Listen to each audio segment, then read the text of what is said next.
അല്ലെ മൂവ്മെൻറ്റ് പോയട്രിയിലേക്ക് നമ്മൾ moving on ചെയ്യുകയാണ്. പോയറ്റിക്കൽ മൂവ്മെൻറ്റ്സിനെ പറ്റി അല്ലെങ്കിൽ പോയറ്റിക് മൂവ്മെൻറ്റ്സിനെ പറ്റി നമ്മൾ ഓൾറെഡി പറഞ്ഞു. We already discussed I think ഓർഡൻ group or pink poets അല്ലേ, ഓക്സ്ഫോർഡ് പോയട്രി നമ്മൾ ഓൾറെഡി പറഞ്ഞു കഴിഞ്ഞു. ഇനിയും അതുപോലെയുള്ള ഒരുപാട് പോയറ്റിക് മൂവ്മെൻറ്റ്സ് പ്രത്യേകിച്ച് മോഡേൺ ഏജിൽ ഉണ്ടായിട്ടുണ്ട്. So the next one is movement poetry.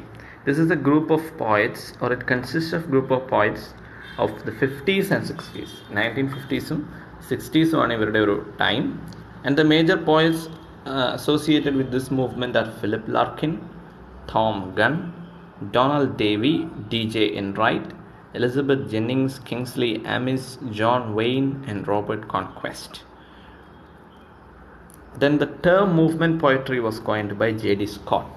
J.D. Scott ആണ് ഈ പേര് മൂവ്മെൻറ്റ് പോയട്രി എന്നൊരു പേര് ഈ ഗ്രൂപ്പ് ഓഫ് പോയറ്റ്സിനെ വിളിക്കാം എന്ന രീതിയിൽ കോയിൻ ചെയ്യുന്നത് J.D. സ്കോട്ടാണ് അല്ലേ. വളരെ ചോദിക്കാൻ സാധ്യതയുള്ള ഒരു ഏരിയയാണ് ഇത്തരം കാര്യങ്ങൾ. ആരാണ് ടേംസ്, ആരാണ് ലോസ്റ്റ് ജനറേഷൻ എന്ന് പറയുന്ന ഫസ്റ്റ് വേൾഡ് വാറിൻ്റെ സമയത്ത് അമേരിക്കയിൽ നിന്നും പാരീസിലേക്ക് കുടിയേറി ചേക്കേറിയ റൈറ്റേഴ്സിനെ വിളിക്കുന്ന പേരാണ് ലോസ്റ്റ് ജനറേഷൻ. ആ പേര് കണ്ടുപിടിച്ചത് ഗെട്രൂഡ് സ്റ്റെയിനാണ്.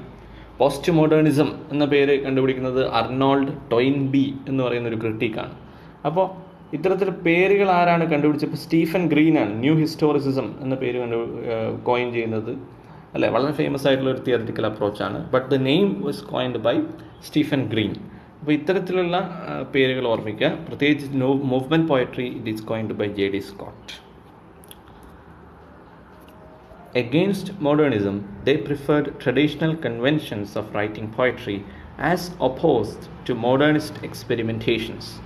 അപ്പോൾ നോക്കൂ, മോഡേണിസം അല്ലെങ്കിൽ മോഡേണിസ്റ്റ് പോയട്രി എക്സ്പെരിമെൻറ്റേഷൻ നിറഞ്ഞു നിൽക്കുന്ന വേസ്റ്റ് ലാൻഡ് പോലെയുള്ള മോഡേണിസ്റ്റ് പോയട്രിക്കെതിരെ വന്ന ഒരു poetic മൂവ്മെൻ്റാണിത്.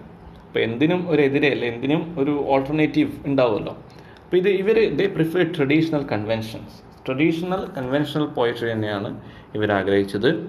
Now please remember the names of 2 anthologies related. അല്ല, ആന്തോളജി എന്ന് പറഞ്ഞാൽ നമുക്കറിയാലോ എന്താണ് ആന്തോളജി. പോയട്രി കളക്ഷനാണ് കുറേ റൈറ്റേഴ്സിൻ്റെ. ഇപ്പോൾ മൂവ്മെൻറ്റ് പോയട്രിയുമായി ബന്ധപ്പെട്ട ആന്തോളജി എന്ന് പറയുമ്പോൾ ഈ പോയറ്റിക് മൂവ്മെൻറ്റിൻ്റെ റൈറ്റേഴ്സിൻ്റെ പോയംസ് എല്ലാം കൂടെ ചേർത്ത് പബ്ലിഷ് ചെയ്യുമ്പോഴാണ് we call that an anthology. So there are 2 famous anthologies related with this movement. One is New Lines by Robert Conquest and Poets of the 1950s by D.J. Enright. ഇപ്പോൾ രണ്ടെണ്ണം ഉണ്ട്, New Lines by Robert Conquest and Poets of the 1950s by D.J. Enright. അപ്പോൾ they are also called as New Empsonians. ഇപ്പോൾ ഇവിടെ ഒരു പേര് ഞാനിവിടെ എഴുതാൻ വിട്ടുപോയിട്ടുണ്ട്, നിങ്ങൾ എഴുതി ചേർക്കുക നോട്ടിൽ. ന്യൂ എംസോണിയൻസ് മാത്രമല്ല, ന്യൂ ലൈൻസ് എന്നുകൂടി ഇവർ അറിയപ്പെടാറുണ്ട്. ന്യൂ ലൈൻസ് എന്നുള്ള പേര് എവിടെ നിന്നായിരിക്കും വന്നിട്ടുണ്ടോ നിങ്ങൾക്ക് ഓൾറെഡി ഗസ് ചെയ്യാൻ പറ്റും. ഈ ആന്തോളജിയിൽ തന്നെയാണ് അങ്ങനെ ഒരു പേര് കിട്ടിയിട്ടുള്ളത്. അപ്പോൾ ശ്രദ്ധിക്കുക, movement poetry is also called New Empsonians and New Lines.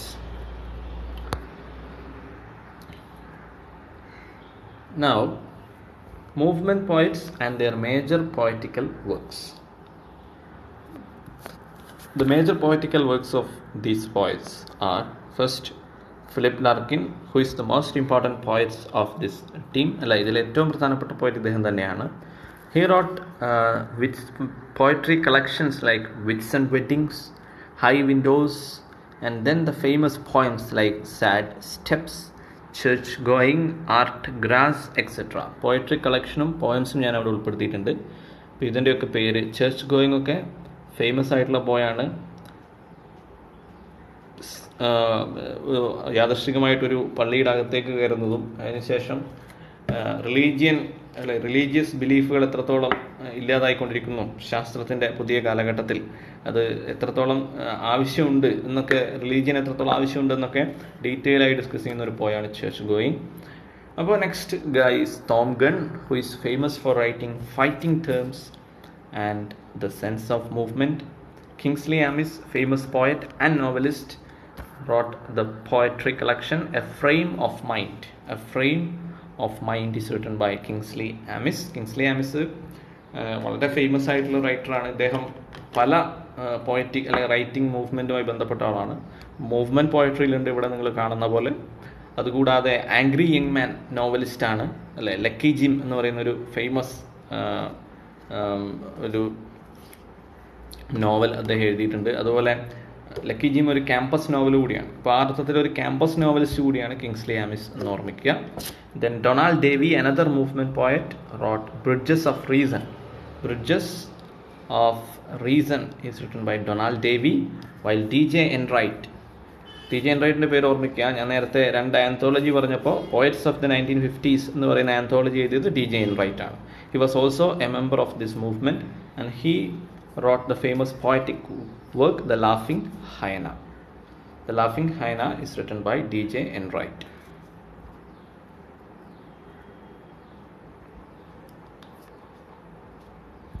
Now the next poetic movement, Neo-Romanticism. What is it? എന്താണ് ഇതിൻ്റെ പ്രത്യേകത?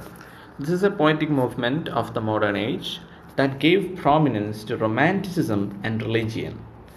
Then this was against the politically motivated and intellectual poetry like that of Auden Group.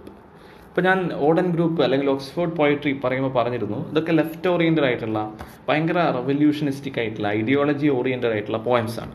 അപ്പോൾ they have a purpose, isn't it?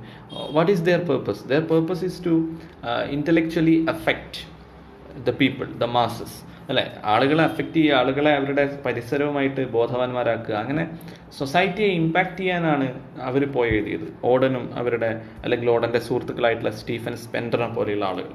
എന്നാൽ ആ ഒരു മൂവ്മെൻറ്റിനെ completely oppose ചെയ്തുകൊണ്ടാണ് നിയോ romanticism എന്ന പേര് വരുന്നത്, അല്ലേ? നിയോ എന്ന വാക്കിൻ്റെ അർത്ഥം നിങ്ങൾക്കറിയാം, ന്യൂ എന്നാണ്. So this is new romanticism. പഴയ റൊമാൻറ്റിസിസം ഏത് 1798 to 1837 എന്ന് പറയുന്ന ആ ഒരു കാലഘട്ടം ഉണ്ടല്ലോ, വില്യം വേർഡ്സ്വർത്തിൻ്റെ ഒക്കെ ഒരു റൊമാൻറ്റിസിസം.